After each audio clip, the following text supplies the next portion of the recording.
Electrolyte की बात करें, इलेक्ट्रोलाइट को हिंदी में कहते हैं विद्युत अपघट्ट। ए शांति सुन गोबर कहीं का, देखो इधर, विद्युत अपघट्ट क्या होता है। विद्युत अपघट्ट में की खासियत होती है कि अगर इनको हम किसी एक्वस सॉल्यूशन में डिज़ोल्व करें, वाटर लाइक सॉल्यूशन में डिज़ोल्व करें, तो वो अपने आयनों में क्या हो जाते हैं, टूट जाते हैं। अच्छा, अगर वो आयनों में डिसोशिएट हो, जैसे हमने लिया मॉल्टेन स्टेट में NaCl को, अगर NaCl को मॉल्टेन स्टेट में लें बच्चों हम, तो Na plus plus Cl minus में क्या हो जाएगा, टूट जाएगा। और जब ये अपने आयनों में टूट जाएगा तो इसमें आसानी से विद्युत धारा क्या हो जाएगी, प्रवाहित हो जाएगी, इलेक्ट्रिक करंट आसानी से फ्लो होगा। तो जिसके एक्वस फॉर्म में आने पर जिसमें आसानी से इलेक्ट्रिसिटी फ्लो हो जाती है, वह आपके क्या होते हैं, इलेक्ट्रोलाइट्स होते हैं। क्या हो जाते हैं, इलेक्ट्रोलाइट्स होते हैं। अच्छा, अब जिसमें करंट ना फ्लो हो वो क्या है, आपके नॉन इलेक्ट्रोलाइट्स हैं, नॉन इलेक्ट्रोलाइट्स हैं। अब इलेक्ट्रोलाइट्स बेसिकली 2 टाइप्स के होते हैं।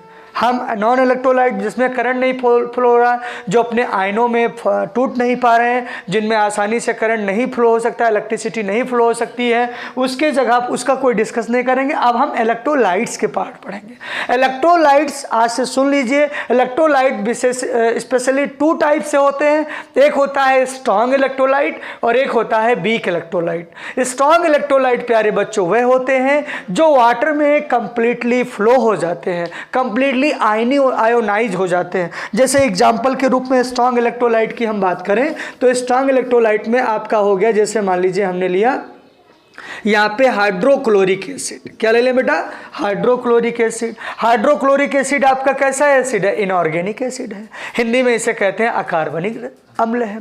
अब अगर इसको ले लें हम यहाँ पे और इसको वाटर में डिजॉल्व करें, किस में डिजॉल्व करें बेटा, वाटर में, तो ये आपका कंप्लीटली अपने आयनिक फॉर्म में टूट जाएगा। जैसे इसका हाइड्रोजन यहाँ जाएगा तो H3O+ बना लेगा और ये आपका जो है Cl- हो जाएगा। तो मेरी बात आपको क्लियर हो रही होगी कि इसके कंप्लीट हाइड्रोजन यहाँ ट्रांसफर हो रहे हैं, मतलब ये अपने आयनों में वाटर के साथ डिसोशिएट हुआ तो H3O+ आयन आया। अब H3O+ आयन आपका क्या है, वीक एसिड है। अब इसमें अभी मैं एक कॉन्सेप्ट आपको पढ़ाऊंगा, लुईस कॉन्सेप्ट और ब्रांस्टन एंड लॉरी कॉन्सेप्ट। ब्रांस्टन ने कहा था कि जो प्रोटॉन डोनर होते हैं वो एसिड होते हैं और जो प्रोटॉन एक्सेप्टर होते हैं वो बेस होते हैं।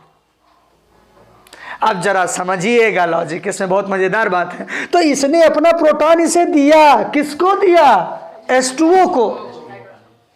अब H2O को ये प्रोटॉन दे रहा है, तो जब H2O प्रोटॉन पाएगा तो H3O+ बना ले। अच्छा, जो प्रोटॉन दे रहा है उसे हम क्या बोलेंगे, एसिड, और जो प्रोटॉन ले रहा है वो क्या है, जो देगा और जो लेगा। बड़ी सिंपल बात है, देने वाला हमेशा एसिड होता है और लेने वाला हमेशा क्या होगा, ये किसने कहा था, ब्रांस्टन एंड लॉरी ने। तू नहीं कहेगा, इधर देखो। तो acid are those substances which donate the proton और base are those substances which accept the electron. अब अगर रिवर्सिबली देखा जाए इसको भाई साहब, चंचलानी, रिवर्सिबली इसको देखा जाए तो भैया ये H3O+ आया। अब ये अगर इसको जरा, अब इस वाले को, इधर वाली बात भूल जाइए, ये वाला कौन सा है, फॉरवर्ड है। अब क्या आ गया, बैकवर्ड। यहाँ 2 प्रोसेस हो रहे हैं, एक अग्र अपक्रिया और एक आपकी पश्च अपक्रिया। ये फॉरवर्ड डायरेक्शन है, ये बैकवर्ड डायरेक्शन है। अब इंपॉर्टेंट लाइन सुनिएगा यहाँ, अवस्थी सुनो, ऐसे नहीं होता है, बहुत कुछ करना पड़ता है। H3O++ Cl-। अब ये प्रोटॉन, ये देखिएगा, ये अगर H3O+ अपना एक हाइड्रोजन इसे दे दे, अब हाइड्रोजन कौन दे रहा है, H3O+। हाइड्रोजन कौन दे रहा है, तो एसिड कौन हुआ, कौन ले रहा है, क्लोरीन ले रहा है। तो ये क्या हुआ, अगर ये हाइड्रोजन ले लिया तो क्या बनाया, अगर इसने हाइड्रोजन दे दिया इसको तो इसने क्या बनाया, Cl, और इसने क्या बना लिया। तो my reaction is in equilibrium state. अगर ये यहाँ पे एसिड अपने प्रोटॉन दिया तो बना लिया आपका एसिड। प्रोटॉन यहाँ पे जब ट्रांसफर करेगा तो प्रोटॉन डोनर जो होगा बेटा, जो प्रोटॉन डोनर होगा वो एसिड, जो प्रोटॉन एक्सेप्टर होगा वो क्या होगा? सबको कहानी समझ आएगी नहीं? अच्छा, एक और लॉजिक बात मैं आपको बताता हूं कि अब अच्छा ये क्या है? Strong electrolyte. ये क्या है? स्ट्रॉन्ग। एक साथ दो कॉन्सेप्ट आप पढ़ रहे हैं, एक तो ब्रॉन्स्टन का कॉन्सेप्ट पढ़ रहे हैं और दूसरा आप स्ट्रॉन्ग इलेक्ट्रोलाइट भी सीख रहे हैं साथ साथ। एक और एग्जांपल लेके हम आपको बताते हैं। जैसे हमारा प्यारा सा, बिटा ले इसको, रफ करें इसको, कहीं राइट कर लीजिए फटाफट, इसको राइट कर ले, इसको राइट कर ले, फटाफट लिख लें, ठीक है? तो और हम सिखाते हैं बच्चों, बिल्कुल इत्मीनान से समझिएगा, बहुत मज़ेदार टॉपिक है। जैसे हमने लिया यहाँ पे HNO, इसका नाम नाइट्रिक एसिड, बोलो प्यारे, सुनिए, पानी बहुत ज़रूरत है इसकी। पानी लिया, इसने हाइड्रोजन डोनेट किया, तो हाइड्रोजन किसने, कौन दे रहा है तू बताओ? हाँ, हाइड्रोजन क्या देता है? ये हाइड्रोजन दे रहा है। किसको दे रहा है? पानी को। जैसे ही इसने अपना प्रोटॉन इसको डोनेट किया तो सादा भाई ये बताइए, जब इसने अपना प्रोटॉन इसको डोनेट किया नाइट्रिक एसिड ने, तो नाइट्रिक एसिड क्या है? एसिड है। वाई? प्रोटॉन डोनर है एसिड। एसिड क्या है? जो प्रोटॉन दाता है वो नाइट्रिक एसिड है, इसीलिए इसको हम एसिड कहते हैं, अम्ल कहते हैं। ना ही समझो तो अम्ल क्या होता है? जो खट्टा होता है। अम्ल का स्वाद खट्टा होता है। कोई अबोध बालक आपसे आए और पूछे, महाराज आप जरा परिभाषित करिए अम्ल क्या है, तो आप कहें कि एसिड ऐसे पदार्थ होते हैं, ऐसे सब्सटेंस होते हैं जो स्वाद में खट्टे होते हैं। स्वाद में क्या होते हैं?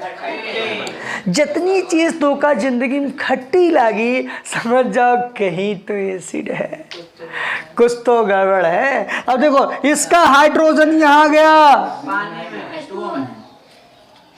इसका हाइड्रोजन यहाँ गया, तो ये क्या हो जाएगा?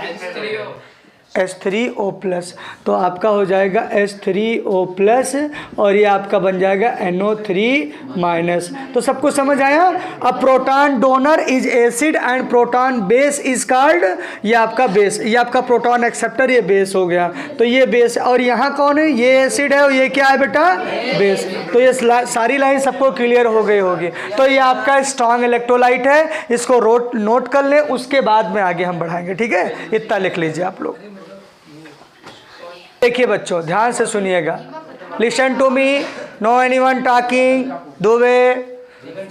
जैसे अगर बात करें बच्चों हम कि ब्रांस्टन लॉरी ने बताया कि जो प्रोटॉन डोनर होते हैं वह कहलाते हैं एसिड, जो प्रोटॉन एक्सेप्टर होते हैं वह कहलाते हैं बेस। उमाकांत बहुत देर से ही सोचा था ये डोनर एक्सेप्टर का हो, जे दे वो अम्ल, जे ले वो क्षार। अब इतनी साफ भाषा में कोई नहीं बताएगा तुमको। अच्छा, अब मेरी पूरी कहानी समझिएगा, मैं इसको रफ करके अब बी के इलेक्ट्रोलाइट्स की बात कर ले रहा हूँ। जैसे हमने लिया CH3COOH, ये किस प्रकार का एसिड है? पाणे बता, पाणे which type of this acid?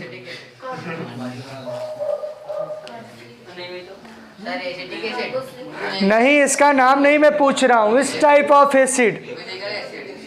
No, vinegar तो ये कॉमन नेम है, सिरके में पाई जाती है, अच्छी बात है। तुम बताओ, मेरी बात सुनो, जिन बच्चों को नहीं समझ आई सुनिएगा। एसिटिक एसिड, एसिटिक एसिड आपका ये बीक एसिड है। अगर तुमसे पूछता है किस टाइप की एसिड है, तो ये ऑर्गेनिक एसिड है। कैसी एसिड है? इसे हिंदी में कार्बनिक अम्ल कहते हैं। और आपके जो ऑर्गेनिक एसिड होते हैं बच्चों, ये वाटर में कम सॉल्युबल होते हैं, ये लेस सॉल्युबल होते हैं, ये पूर्ण रूप से आपके आयोनाइज नहीं होते हैं, ये कंप्लीटली सॉल्युबल नहीं होते हैं। इसलिए हम कह सकते हैं कि आपका बीक एसिड है। अब बीक एसिड को अगर पनिया में डालेंगे तो देखिएगा, इसका हाइड्रोजन यहाँ चला जाएगा, तो जब ये प्रोटॉन इसका डोनेट करेगा तो भाई है तो एसिड ही, बोलो यार। लेकिन अब आपका ये बनाएगा H3O+ और ये आपका बनाएगा CH3COO-। अब ये आपका प्रोटॉन डोनर था तो एसिड था, ये प्रोटॉन एक्सेप्टर था तो ये क्या था, बेस था। और ये आपका एसिड है, ये आपका क्या है बेटा, बेस है। तो मेरे प्यारे बच्चों, आपको एक नई कॉन्सेप्ट यहाँ सीखने को मिल रहा है कि कभी आप एसीटेट एसिटिक एसिड में बेस को देख रहे हो, ये एक अहम बात है। एसिटिक एसिड में आप बेस को देख रहे हैं, थोड़ा लॉजिकली समझिए। You have a lot of precious time and you are not sincere student. अब एसिटिक एसिड को हम अगर वाटर में डिजोल्व करेंगे तो वाटर के साथ में ये आपका बीक एसिड बना लिया या आपका ए बेस बना लिया। आपने कभी सपने में भी नहीं सोचा होगा कि क्या कभी एसिटिक एसिड को हम बेस कहेंगे। ये हमारे ब्रांस्टन और लॉरी की देन है, ये हमारे बीच जो साइंटिस्टों ने ब्रांस्टन लॉरी ने कॉन्सेप्ट दिया, ये उसकी देन है। अब आइए अगली बात हम आपको पढ़ाते हैं, बड़ी अहम है, जिन्होंने अर्हेनियस का कॉन्सेप्ट। अर्हेनियस ने कहा था, बिल्कुल सिंपली सुन लीजिए, आप लोग पढ़ चुके हैं, सुने। Anmol, listen to me and all of you, what is saying Arrhenius. Arrhenius ने क्या कहा इसके बारे में। अर्हेनियस ने कहा कि अगर किसी सब्सटेंस को, any type of substances is dissolve in water then produce H+ ion.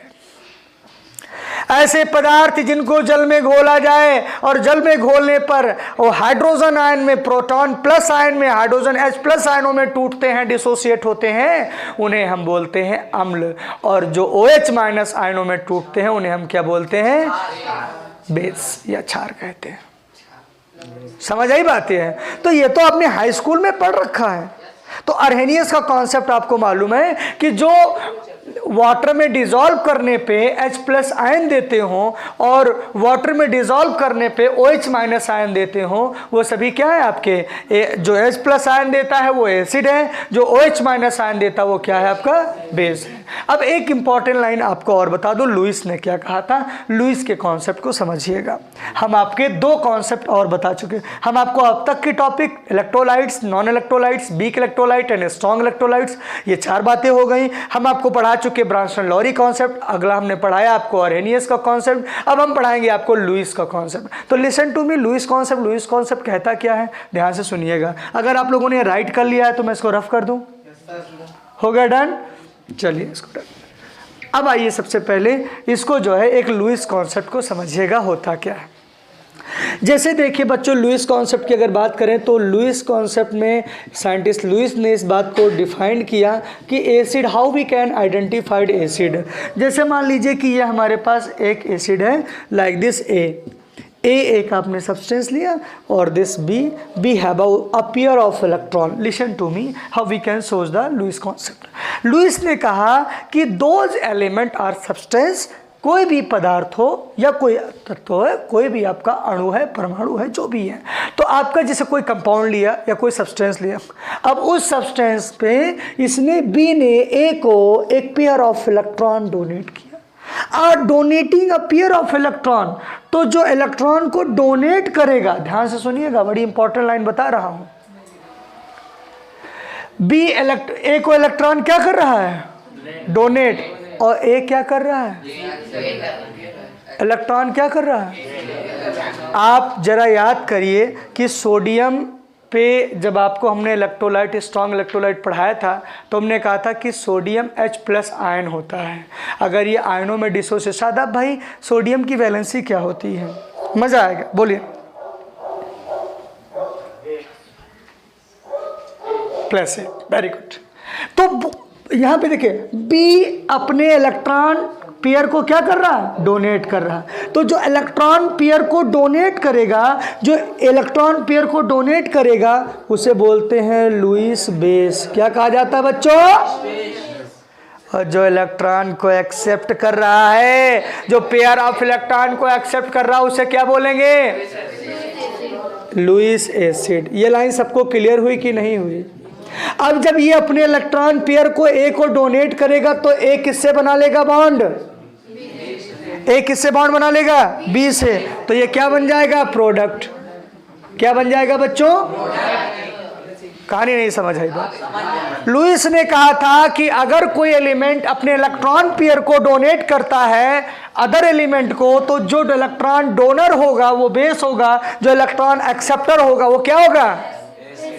अब आइए दोनों में हम ब्रांस्टन और लुईस में थोड़ा हम कॉन्सेप्ट आपको समझाते हैं। ब्रांस्टन ने कहा था, अभी रुके रहो, ब्रांस्टन ने कहा था, ध्यान से सुनिए, ब्रांस्टन ने कहा था कि जो प्रोटॉन डोनर होते हैं वो एसिड, सुनिए तो वह हमारा, जो प्रोटॉन डोनर होते हैं वो एसिड और जो प्रोटॉन एक्सेप्टर होते हैं वो। अब सुनिए उल्टा इसका, लुईस ने कहा था जो इलेक्ट्रॉन डोनर होते हैं वो बेस और जो इलेक्ट्रॉन एक्सेप्टर होते हैं वो एसिड। नहीं समझे बात। ब्रांस्टन ने प्रोटॉन पे बात किया और लुईस ने नहीं समझे बात। पूरी समरी समझ आई। तो आज की टॉपिक यहीं तक, इसके बाद हम लोग इसको आगे पढ़ाएंगे। आप लोग ये पूरा कॉन्सेप्ट क्लियर हो गया। अब देखिए ध्यान से सुनो सभी बच्चों, ये हमारे लुईस कॉन्सेप्ट, ब्रांस्टन कॉन्सेप्ट और आपको जो हमने अरेनियस का कॉन्सेप्ट, इलेक्ट्रोलाइट, नॉन इलेक्ट्रोलाइट, इस पे सारी वीडियोज़ आपको मिली। और तमाम सारे अगर क्वेश्चंस हैं तो आप लोग कमेंट बॉक्स में कमेंट करके पूछ सकते हैं। और हमारे वीडियो में ऐसे ही लगे रहें और हमारे वीडियो को सब्सक्राइब भी करें और घंटा भी दबाएं। और अगर किसी को कोई समस्या होती है तो हमसे कांटेक्ट करके उसको डिस्कस भी कर सकते हैं, ठीक है। और आपको हर वीडियो की नई अपडेट मिलती रहेगी। कहीं भी कोई समस्या हो उस वीडियोज़ की डिमांड ज़रूर करें, ठीक।